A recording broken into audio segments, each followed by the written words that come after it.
সূরা কাহফ। যারা কোরআন পড়তে পারেন না তারা শুনবেন, আর যারা পড়তে পারেন তারা নিজে পড়বেন।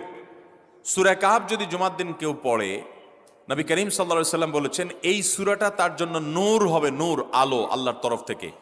কিয়ামতের ময়দানে ভয়াবহ গুটগুটে অন্ধকার হবে। কিয়ামতের একটা ভয়াবহ শাস্তি হলো অন্ধকারের শাস্তি।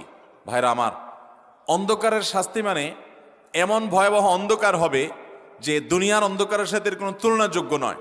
সেই ভয়াবহ অন্ধকারে কিছু আমল আছে যে আমলগুলো মানুষের ওই অন্ধকারের মধ্যে আলোর কাজ দিবে। এর মধ্যে একটা হলো অজুর অঙ্গগুলো যদি কেউ ভালো করে অজু করে, সুন্দর করে ডলে ডলে যেন শুকনা না থাকে, উত্তম রূপে যদি অজু করে কেউ, পানি অপচয় না করে, পানি অল্প নেয় কিন্তু ডলে বেশি, সুন্দর করে যদি কেউ অজু করে, এই অজুর অঙ্গগুলো কিয়ামতের ময়দানে উজ্জ্বল হয়ে জলজল করে জ্বলতে থাকে এবং তার জন্য আলোর কাজ দেয়।